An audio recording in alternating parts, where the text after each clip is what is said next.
For decades, Linux has been praised as one of the most powerful, secure, and flexible operating systems ever created. It runs the majority of the world's servers, powers supercomputers, dominates cloud infrastructure, and serves as the foundation for Android.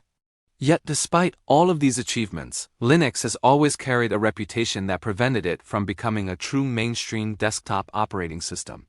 While enthusiasts celebrated its freedom and customization, average users often viewed it as complicated, fragmented, and difficult to use. The question many people have been asking for years is simple. What is Linux's biggest weakness, and has it finally been fixed? To understand why this question matters, we need to look at the history of Linux on the desktop. For a very long time, one of Linux's greatest strengths was also one of its biggest weaknesses. Choice. Users could pick from hundreds of distributions, multiple desktop environments, countless package managers, and different software repositories. While this freedom was exciting for experienced users, it often confused newcomers.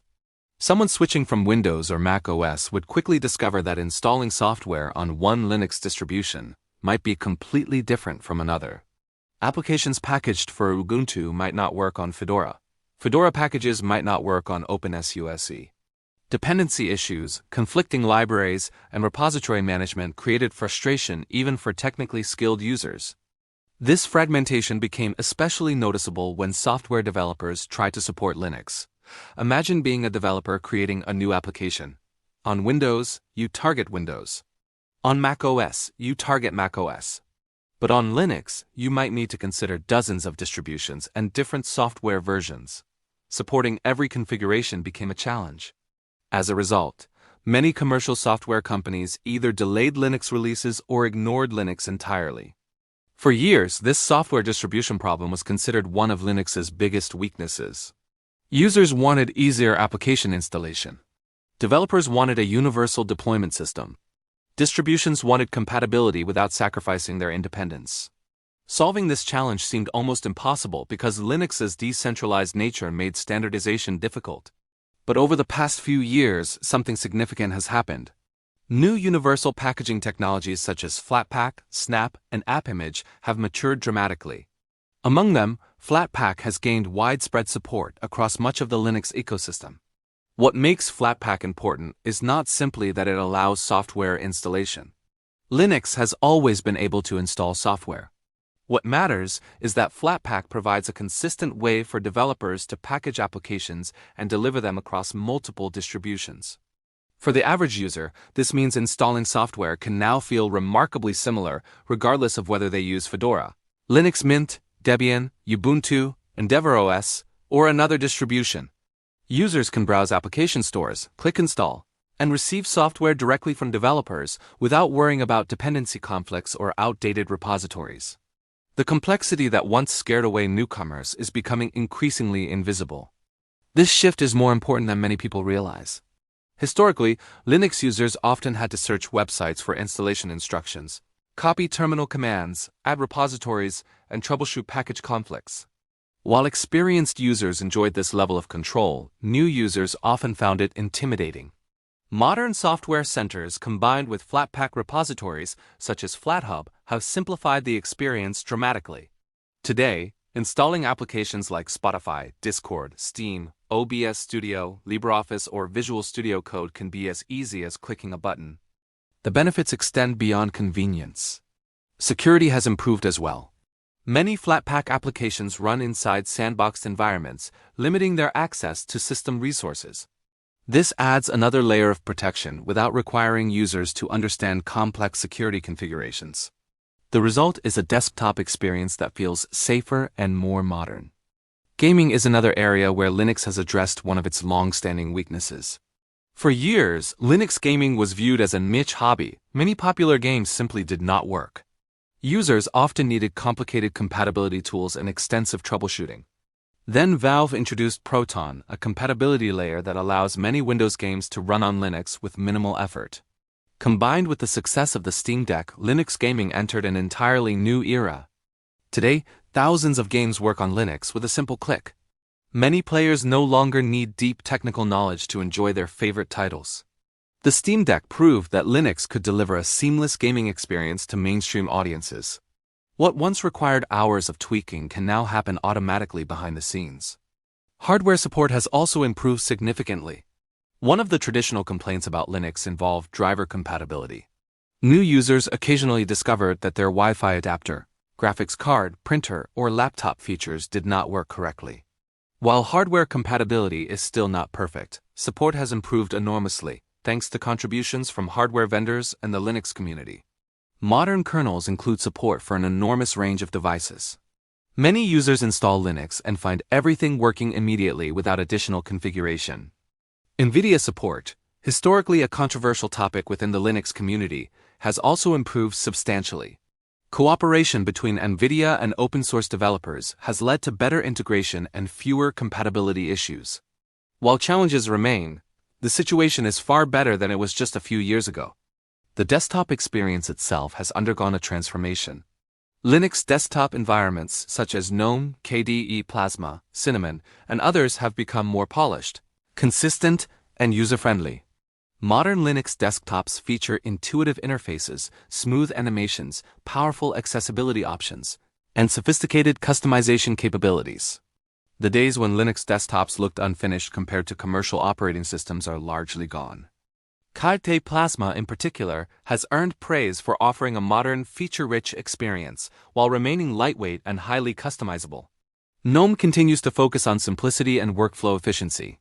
Linux users now have access to desktop environments that can compete directly with Windows and macOS in terms of design quality and usability. Another major weakness Linux has been addressing is software availability. Historically, users were often told that Linux lacked important applications. While some gaps still exist, the situation is changing rapidly. Cross-platform development frameworks have made Linux support easier. Web-based applications have reduced operating system dependency. Open-source alternatives continue to improve. Meanwhile, many popular applications now offer official Linux versions. The rise of containerized applications, cloud services, and browser-based workflows has also reduced reliance on platform-specific software. For many users, daily tasks such as communication, productivity, content creation, and development can now be performed on Linux without significant compromises. Perhaps the most important change is psychological rather than technical. Linux has spent decades fighting perceptions created by older experiences. Many people still imagine Linux as a command-line operating system requiring constant troubleshooting. While the terminal remains a powerful tool, modern Linux distributions are increasingly accessible to ordinary users who may never open a terminal window. This shift is visible in distributions specifically designed for newcomers. Linux Mint, Zorin OS, Pop! _OS, Ubuntu, and several others focus heavily on user experience. Installation processes have become simpler. Software management is easier. Hardware detection is more reliable. The learning curve continues to shrink. The success of devices like the Steam Deck has further challenged outdated assumptions. Millions of users are now interacting with Linux without even realizing it. They are discovering that Linux can be stable, fast, intuitive, and enjoyable. This exposure is helping redefine what Linux means in the minds of consumers. Of course, it would be inaccurate to claim that every weakness has disappeared. Linux still faces challenges. Professional software support remains inconsistent in some industries. Certain specialized applications continue to target Windows or macOS exclusively. Enterprise environments often depend on software ecosystems built around Microsoft's platforms. Fragmentation still exists, even if universal packaging technologies have reduced its impact. Yet the difference today is that many of Linux's historic weaknesses are no longer deal breakers. They have evolved from major barriers into manageable limitations. The user experience gap has narrowed dramatically. Software installation is easier, gaming is stronger, hardware support is better. Security remains excellent. Performance continues to impress. What makes this moment particularly interesting is that Linux's improvements are arriving at a time when many users are re-evaluating their relationship with traditional operating systems. Concerns about privacy, system requirements, advertising integration, subscription models, and hardware restrictions have encouraged some users to explore alternatives. Linux is benefiting from this shift because it is more prepared than ever before to welcome new users. The Linux desktop of today is not the Linux desktop of 10 years ago. It is more mature, more refined, and more accessible. The ecosystem has learned important lessons about usability, consistency, and developer experience. Universal application distribution, improved gaming support, stronger hardware compatibility, and polished desktop environments have collectively addressed many of the concerns that once held Linux back. So has Linux finally fixed its biggest weakness? The answer depends on which weakness you consider the biggest. But there is a strong argument that the software distribution and usability challenges that once fragmented the desktop experience have been transformed.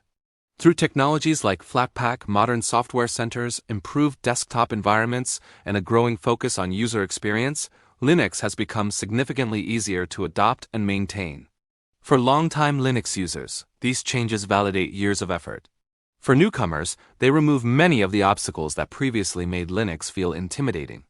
And for the broader technology industry, they demonstrate that open-source software can evolve while preserving the freedom and flexibility that made it successful in the first place. Linux may never become identical to Windows or macOS, nor does it need to. Its goal is not to imitate other operating systems, but to offer a compelling alternative.